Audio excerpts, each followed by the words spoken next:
So welcome everyone. I'm John Stewart, Executive Director of the Miami Beach Urban Studios and Associate Dean for Cultural and Community Engagement at FIU's College of Communication, Architecture, and the Arts. I'm also a proud member of the Board of Governors at the Miami Beach Chamber of Commerce, where I serve as one of its vice chairs. It's my pleasure to be here today with a number of colleagues from the worlds of business, higher education, civic engagement, and arts to celebrate and contemplate the meaning and import of Juneteenth.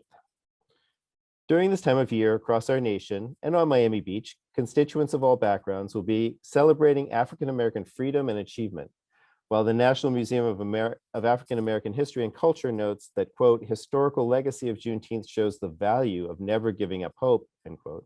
Their literature also reports that, quote, this monumental event remains largely unknown to most Americans, though it has long been celebrated in the African-American community, end quote. It's our goal with this recorded program to have a candid conversation about what Juneteenth means to a cross-section of our community as we seek to establish a shared understanding of what it is and why it's so important. And I'm proud to have had a long-term relationship at the Chamber where diversity and inclusion are core values. And I'm part of a team that works hard to incorporate these values into all aspects of our work, including advocacy, communications, workplace environment, vendor selection, hiring, promotion, and retention. Further to that end, and in order to carry out these core values, the Miami Beach Chamber of Commerce's Diversity, Equity, and Inclusion Council is an able partner to ensure the creation of a shared culture that promotes the goals of accepting, respecting, and valuing differences that include attributes such as age, race, gender, ethnicity, religion, sexual orientation, gender expression, sexual identity, ability, language, family circumstances, and cultural backgrounds. And with that, I'm going to turn the baton over to my colleague, Deborah Plutzik-Briggs at the Betsy Hotel to take us forward on our journey. Hello, everyone. I'm Vice President for Arts and Community Engagement at the Betsy Hotel. We're proud members of the Miami Beach Chamber of Commerce, and it is a pleasure to be assisting today. As you probably know, at its baseline, Juneteenth, which is a combination of June and 19th, is a holiday that recognizes the moment in time when Texas finally informed enslaved people that they were legally free. But there is much more to the story, which is why we're here to talk about it today. Let me introduce our esteemed panelists who will teach us more. Our very special guests are Dr. Valerie Patterson, FIU professor and director of the African and African Diaspora Studies program, DeAnne Connolly Graham, chair of the Women's Business Council of the Chamber and the CEO of ROI Media, André Williams, Esquire, co-chair of the Chamber's DEI Council and member of the Pillar Board, and Heather Shaw, Assistant Director of Tourism and Culture for the City of Miami Beach. John and I will be posing questions to our special guests, and we'll pose 3 questions to each of them. In the first section, we're going to ask them to tell you a little bit about their backgrounds and about what brings them to this moment as a panelist on a forum about Juneteenth. Next, we're going to ask them what Juneteenth means to them and why it's important, and to sort of talk about past and present aspects of their point of view as it relates to living in South Florida and on Miami Beach. And finally, in the last question, we want to get an idea as to what they think the intentions and the purpose of Juneteenth celebrations are locally in Miami Beach and around the world. And what do we all hope to achieve with those celebrations? Now I'm going to pass things back to John, who's going to pose the first rounds of questions. Thank you. So thank you very much, Deborah. So a little bit about backgrounds. I think we're going to start with Dr. Patterson. So please tell us a little bit about your background. Oh, great. Thanks for the invitation. It's wonderful to be here on this panel today. And so my background is that I was a native Miamian, grew up in Coconut Grove, and always interested in my family's history and also the history of the Black Grove. And so while my discipline is public policy and administration, I've always been drawn to and interested in those issues related to people of African and African diaspora descent. And so I think that brings me to the panel today, and Juneteenth is also an interest of mine. Great. It's so delightful to have you here. It's always great to be with you in any shape or form. So next person to address this question, DeAnne, do you want to take a stab at it? You're muted. That's the phrase of the day. No matter how many Zoom calls we go on, right? You're so right. So I've been in South Florida about 30 years now. My family's from the Caribbean, Jamaica and Grand Cayman. I grew up in Connecticut, was born in England, but left when I was 3. So I lost the lovely British accent I heard I had. But I adore South Florida. I've been here, as I say, 30 years. I'm an entrepreneur at the moment. I've had my own company now for the past 7 years. And it's been an interesting journey from Connecticut to South Florida. There's definitely a culture change here. There's definitely a different environment, but I do love it, and I'm doing well. So it's been a great experience. Well, it's great to see you here, and I'm looking forward to your participation in this. And I'll turn next to André Williams. André, do you want to take it away? Also a person who grew up here. Do you want to tell us about your background? Oh, you are muted. Thanks, John, and thanks, Deborah, for putting this together. As you said, I'm homegrown. I grew up here in South Florida. I grew up in Miami Gardens, very humble beginnings. My parents are actually from the rural South, so you can imagine how that informed my upbringing. My parents always emphasized education. I grew up in Miami Gardens, but I commuted 30 miles to Ransom Everglades, a very elite private school, then went off to Harvard undergrad, ran about law school. So again, lots of influences that shaped my perception of being Black and African-American, and certainly historical perspectives about Juneteenth and what it means to achieve success here in South Florida. So very excited to be here. Thanks for having me. Wonderful. No, it's a real privilege to have you here as well with us. And our last panelist on this first round, Heather Shaw, do you want to tell us a little bit about yourself and your professional experiences? Thank you, John, and thank you, Deborah, for inviting me to sit on this panel with these wonderful people. I'm very excited. I am the non-Florida person. I was born and raised in Detroit and then New York. I have lived in Washington, D.C., in Dubai, and in Miami. I lived off and on in Miami for a number of years, and I'm very happy to call Miami my home and Miami Beach my second home.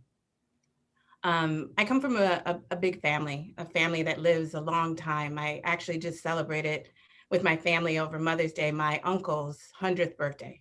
And my mom's side of the family, they live very long lives. And growing up in a big family, I was blessed to have a family that, educated me on my family and our history. I have family who have recorded our history, and we regularly told stories. So I grew up appreciating Black history, Black art, Black music, creating, supporting Black businesses. I mean, in other cultures as well, but it was something that was ingrained in me early on in my life. And I have been blessed to be able to weave that into my personal life, into my professional life. And as the Assistant Director of Tourism for Miami Beach, it's just an honor to be able to have that knowledge and that experience and that passion to want to make sure that that is woven into my daily life at work and the programs that we can give for the community of Miami Beach.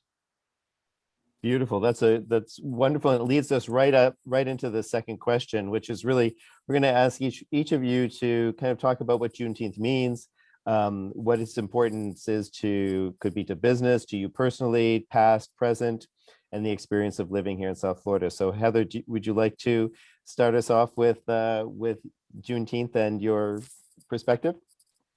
Well, as I just mentioned, Juneteenth was something that we celebrated at home.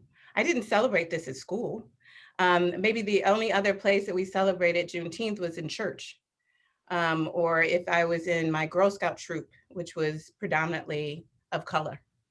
It was something that was always there, that we did as growing up. And it was really interesting after, going to college and experiencing other communities, that you really saw how this was not something that everybody else did. You're like, okay, well, this is what we're going to be doing on June 19th. What are you going to be doing? And they're like, what are you talking about? That was something that was really interesting to me. For Miami Beach, and being very specific about what Miami Beach is going to do for Juneteenth, last year was really a pivotal year, I think, for all of us, not just us on the panel, but I think, the United States and the world, but specifically with the United States and all the issues that were brought to light. And these are not issues that were new. I think these were issues that really bubbled up because we were in a quiet space and everyone was at home.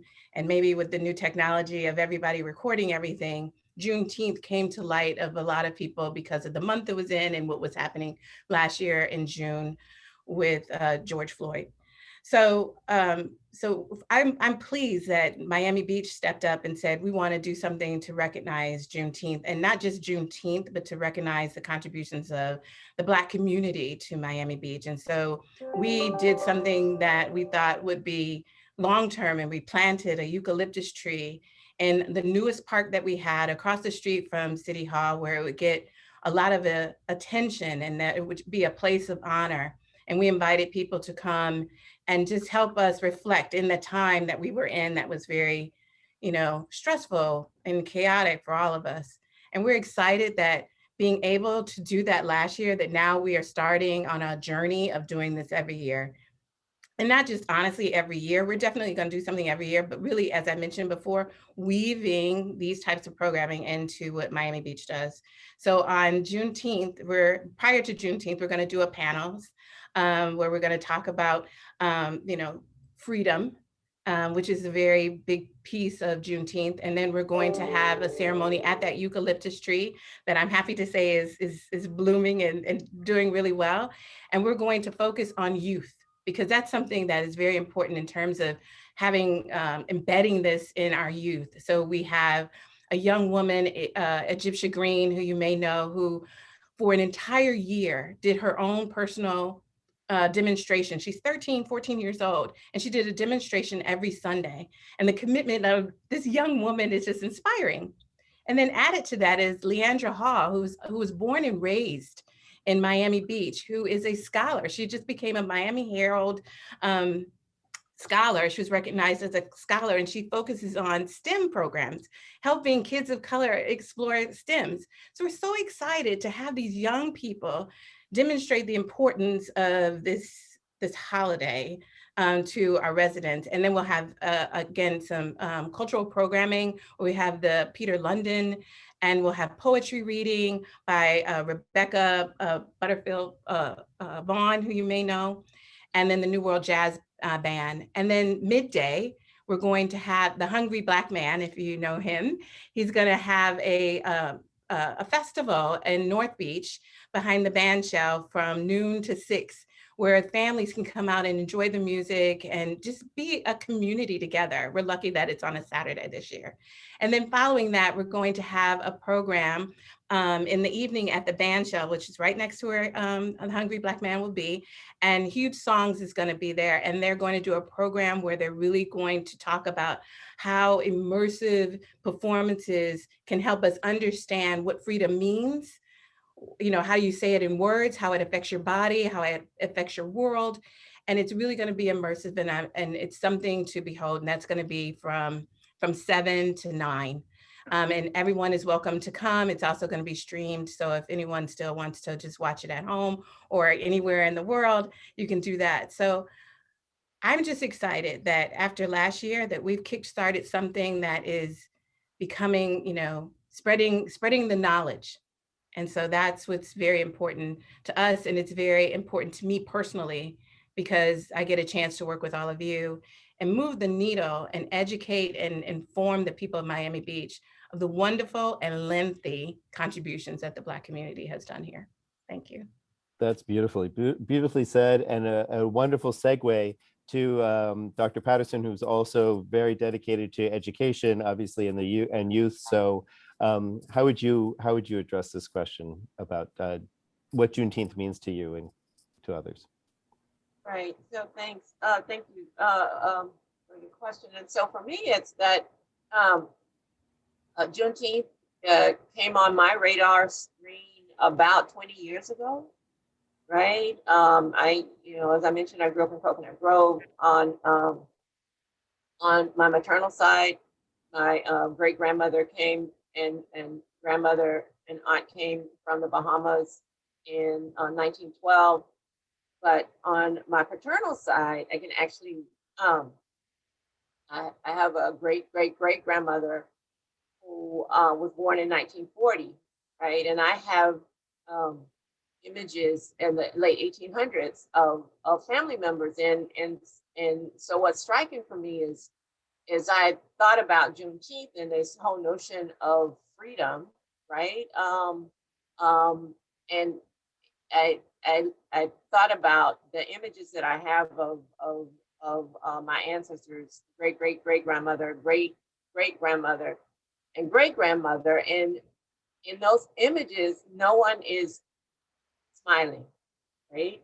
And so that's sort of led me to think about the implications of freedom. So for Juneteenth, even though I have attended celebrations in Atlanta for many years, now as Heather mentioned that last year was sort of a watershed year of attention and focus as a result of the civil unrest and the murder of George Floyd.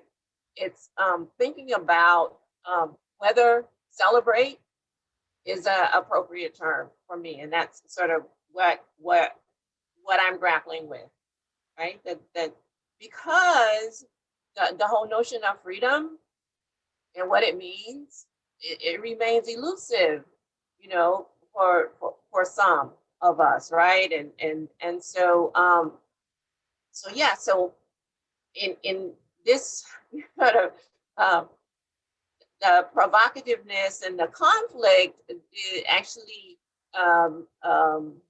was centered for me most recently when I actually listened to an interview at the death of Paul Mooney, and listened to an interview that he gave in NPR in 2003, where he was asked how did he celebrate and what it meant to him. And his first question and response being Paul Mooney was, "But are we free?" And so I'm really excited about this opportunity to participate in events that will commemorate, right, Juneteenth. As I said, I have been participating in an event that's over the years that started by the Marietta NAACP in 2005. They started their Juneteenth celebration, and I've gone to several of those in Marietta, Georgia. Now, bringing it forward, I'm really excited to hear about the activities that Heather mentioned that will take place on the beach. I heard at least one of my students mention the Hungry Black Man is one of my former students. And so along with what's happening on the beach, the university, as a result of its equity action initiative that was implemented last year in June in response to the multiple crises that were going on in the country, both COVID and the murder of George Floyd and the unrest. One of the recommendations that came out of that exploration and assessment of where things were at the university was a recommendation to commemorate and celebrate Juneteenth. So, and some that student groups started to do it last year. This year, there's a week of activities that are planned from that Monday, June 14th, all the way through to June 19th, a focus on celebrate, educate, and heal, right? Because of this belief that the healing, that trauma, generational trauma continues to exist, and that there must be an effort made to deal with and address that trauma, right? And then educate, the educate part. And yet we're university, so we expect that to happen. But in our conversations regarding Juneteenth, as a planning committee, we've talked about the fact that there are some of us who already know, but so the activities aren't really designed for us. It's for others who may not know about Juneteenth, its origins, that and why it is celebrated, and yeah, and so that's that, and then the celebrate part. So activities that to bring people on campus, to bring people together, to again commemorate Juneteenth as an opportunity to build and move forward. Thank you. That was amazing. Great. I was so interested by your family history as well. I hadn't known both sides of your family. Went back that far. So anyway, DeAnne, you seem to have the next generation or generations in your lap sometimes. So if you'd like to address this question about Juneteenth and give your opinions, we'd love to hear them. Sure. So as I mentioned earlier, my family is from the Caribbean. So I am, I guess I shouldn't say embarrassed, but I did not know about Juneteenth, quite frankly, until just a few years ago. It was not something our family celebrated coming from the islands. They weren't aware of it, I can only assume. And sadly, it wasn't taught in school. So I was not aware until a spotlight was shown on it recently.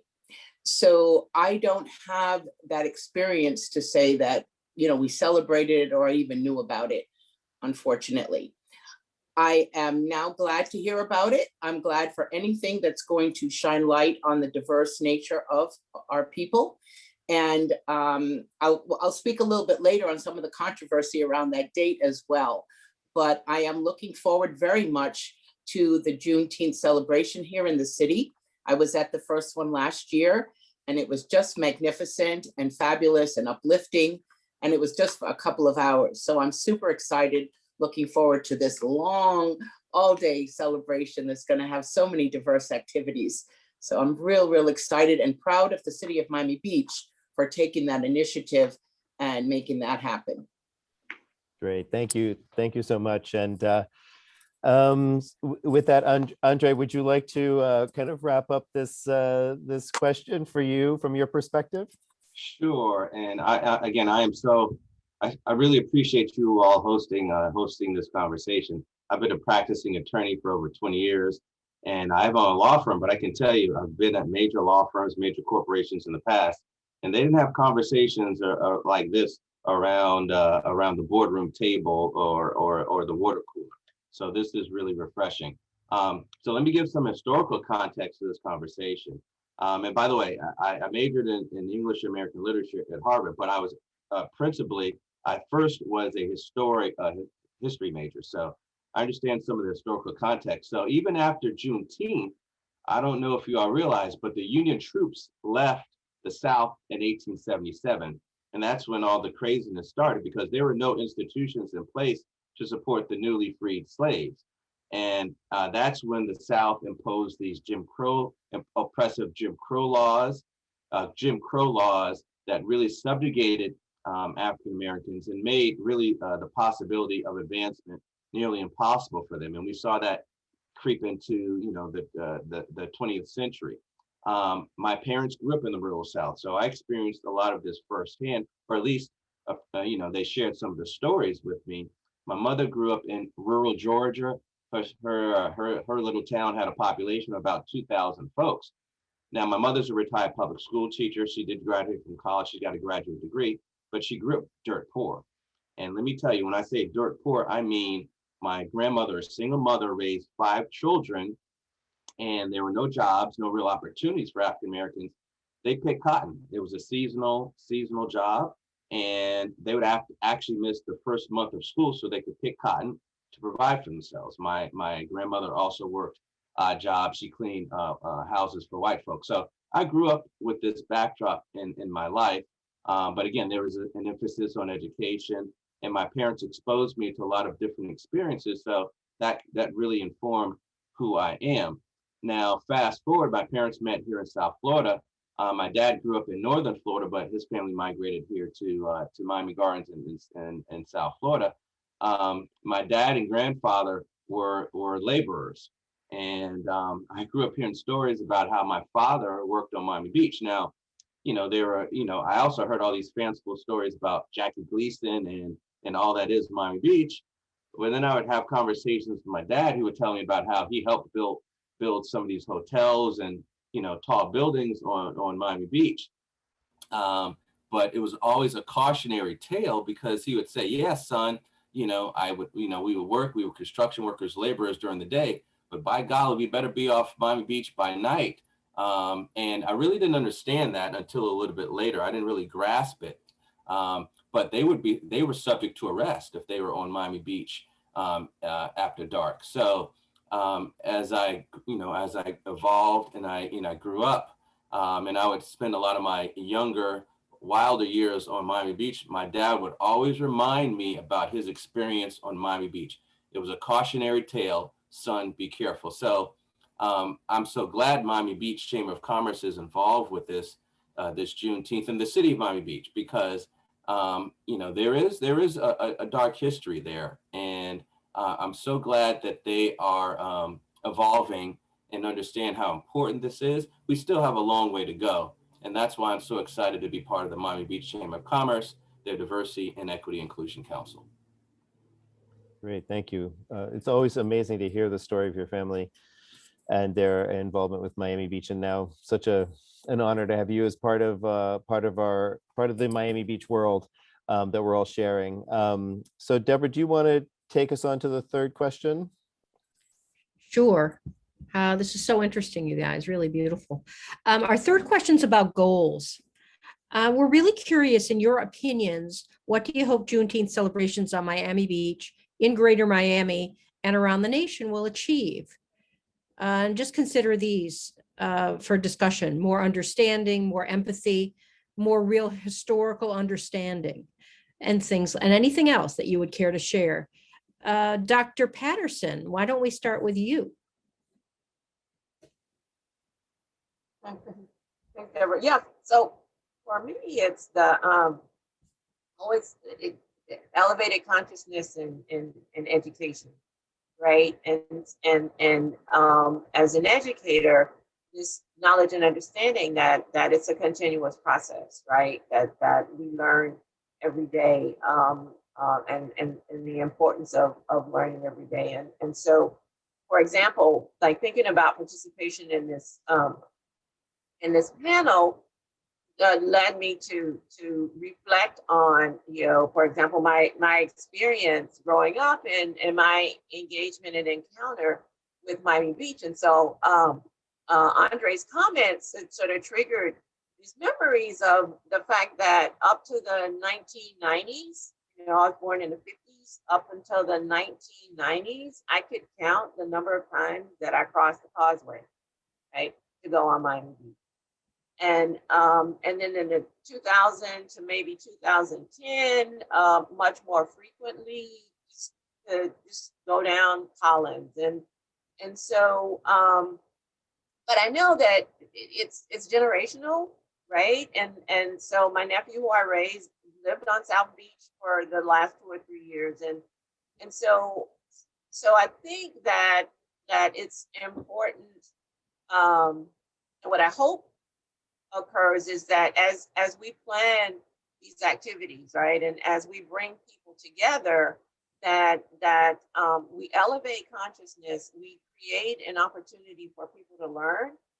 We also, especially with the consciousness raising, like lead people to reflect on the disparities, right, that persists, and so my family in the South, the sharecroppers, and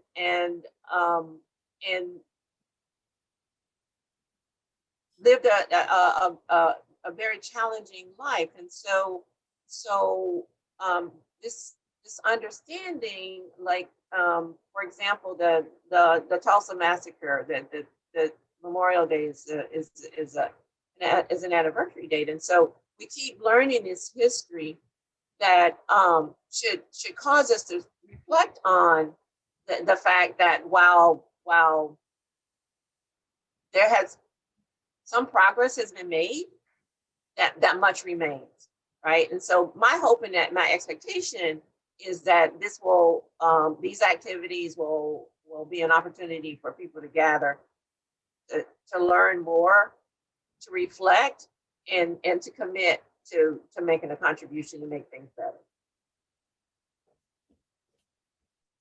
Very interesting. Thank you. DeAnne, did you want to talk a little bit about this and also talk about this issue of June 20th, or May 20th versus June 19th? A little bit about that. I know you wanted to talk a little bit about that. Sure. So like Dr. Patterson, I think that these Juneteenth awakenings, as it were, are necessary for us to delve more into the conversation. So it begins by finding out what is the truth to a lot of what we're looking at, even in celebrating something like Juneteenth.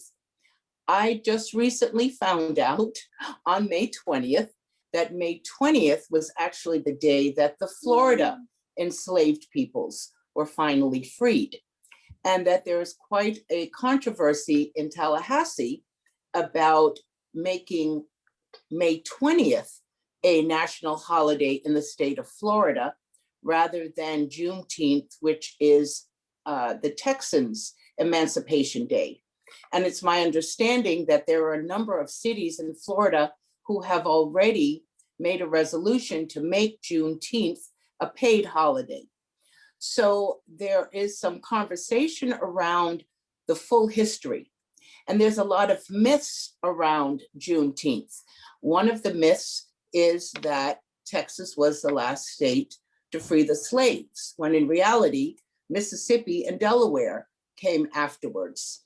There's also the myth that everywhere Juneteenth is celebrated in the African-American community in all the states. And there's a number of different dates in other states that also received emancipation at different times. So the question then becomes, what should be a national holiday?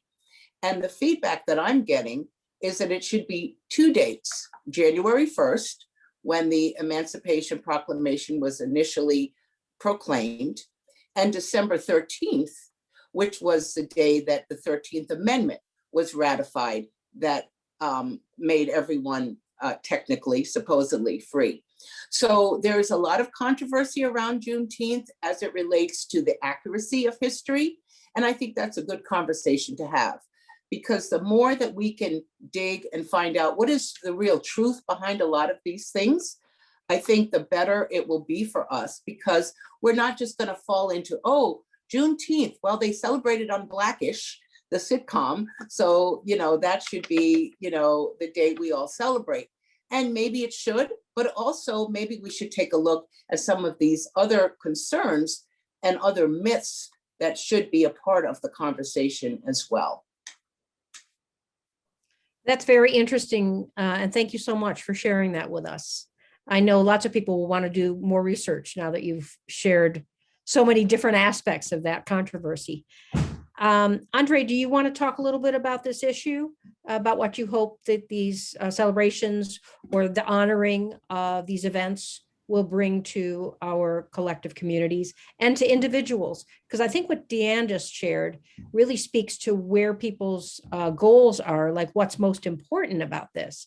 Is it telling what really happened and when? Is it coming together collectively to together honor, celebrate in a given time period? These are really interesting questions, and I'm curious what your response is to that. Sure. I agree with everyone. I think it's an opportunity for education and enlightenment. And in the aftermath of George Floyd, I think, as Dr. Patterson has said, we've elevated the consciousness of everyone around Black lives, and protecting African Americans in the professional environment, in the social environment. So I think that hopefully this is just the beginning or the continuation of the conversation. There's Juneteenth. There are other landmark dates and events in the African American context. I think raising the consciousness about our history and what we've gone through is so important. And there are some Americans who want to deny it exists, who want to revise history. They don't even want it taught. They don't even want it taught in our history books. There's this movement to prohibit critical race theory in our history books. And I think this connects, I think us recognizing Juneteenth is an important part of that educational process. And I can't even imagine a history book that doesn't acknowledge slavery or the vestiges or impact of slavery, but there's some folks who want us to move in that direction. So finally, yes, celebrating Juneteenth and other important moments in the African American diaspora are so important to our country, to continue that education and helping people evolve, so we don't have any more George Floyd types of incidents, because folks will understand and empathize with us before they try to brutalize us or oppress us. For sure. Thank you.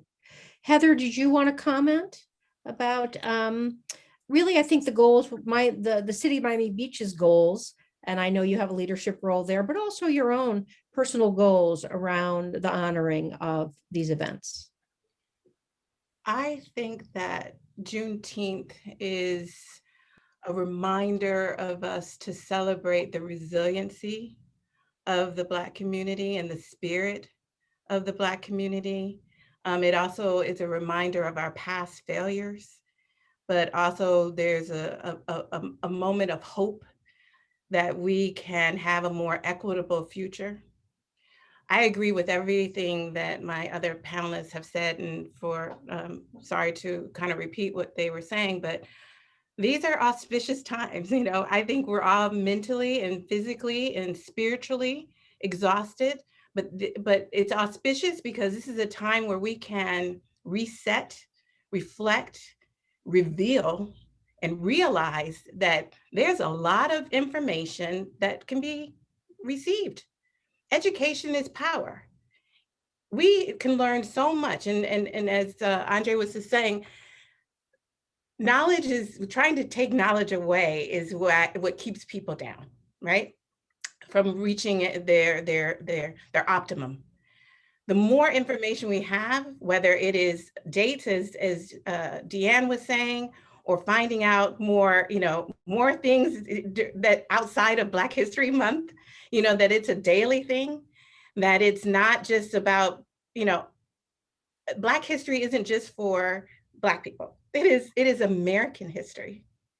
And I think the more we know, the more that gets revealed, the more that we fight the powers that be that purposely try to conceal it and educate ourselves and our community, then we only can get better. And doing that, hopefully we can bring more people on the ride to realize, or on the journey to realize, that we're not going to get out of this unless we do this together.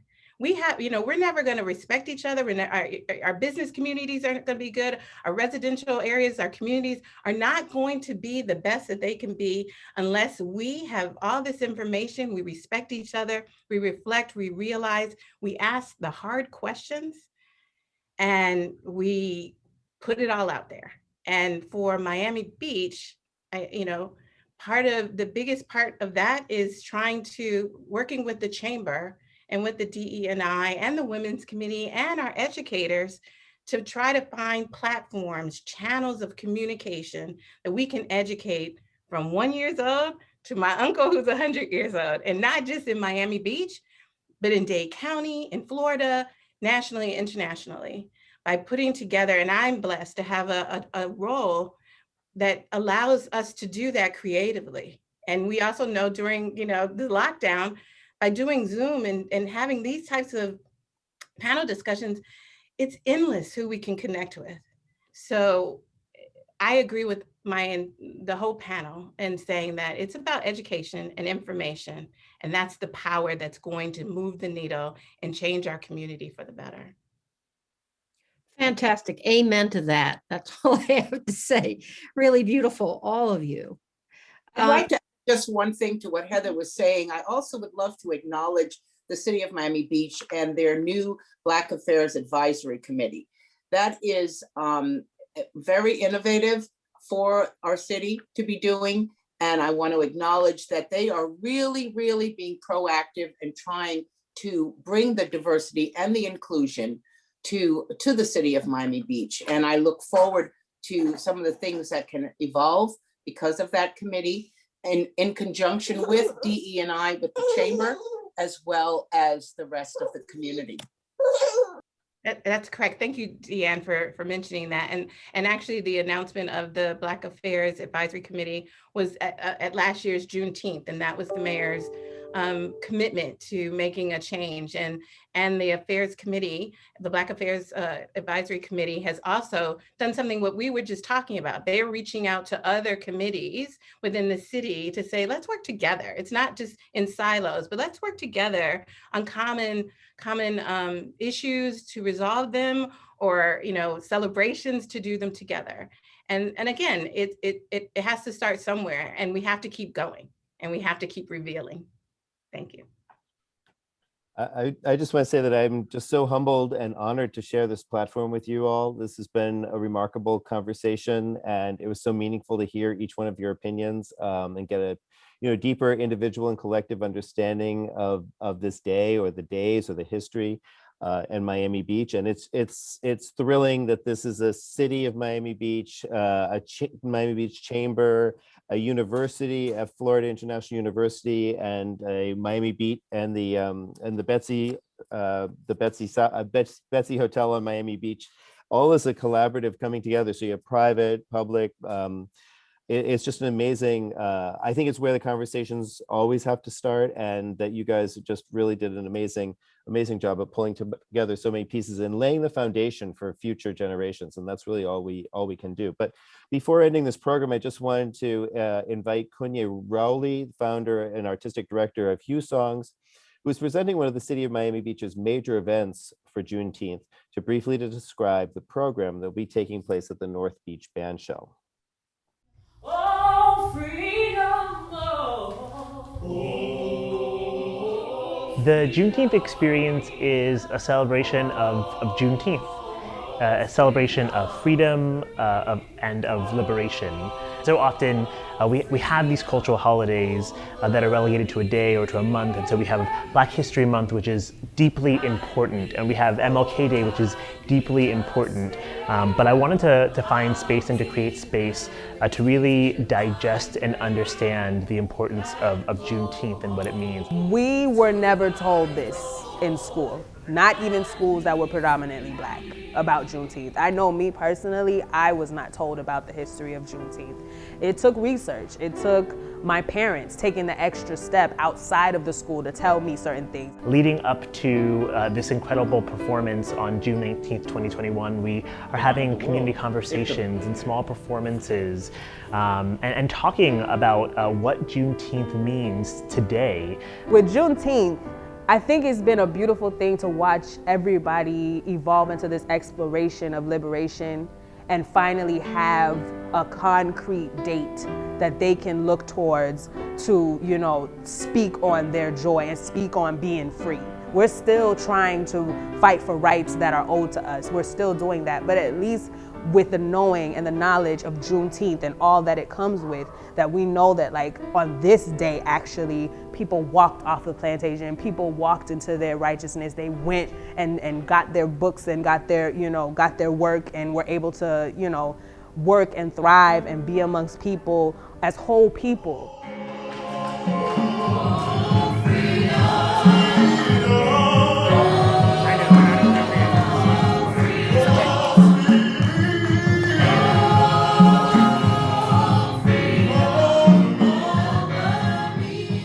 And so on June 19th, 2021, we are having a diverse group of artists from spoken word to classical singers to dancers coming together to create a performance.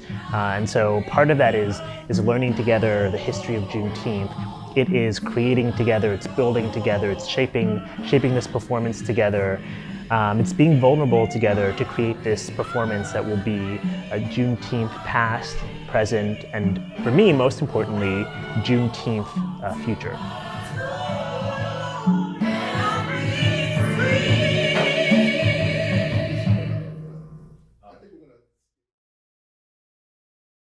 So I wanted to thank everyone on behalf of my Betsy Hotel family and let everyone know that the Miami Beach Chamber of Commerce, in partnership with the Betsy and FIU MBUS, will also be presenting a live honoring on June 19th at the Betsy Poetry Rail, starting at 9 p.m. That should be like right after Cunha's event. Our program is at 14th Place between Collins Ave and Ocean Drive. This event is hosted by the Chamber, André Williams, who's here, and DeAnne Connolly Graham will be there making some remarks. And also appearing is Miami poet Jeffrey Phil, who will be reading the work of some Black poets, including his own new work and the work of Langston Hughes. Langston Hughes' poetry is on the Betsy Poetry Rail, and we usually do our events right there next to his words.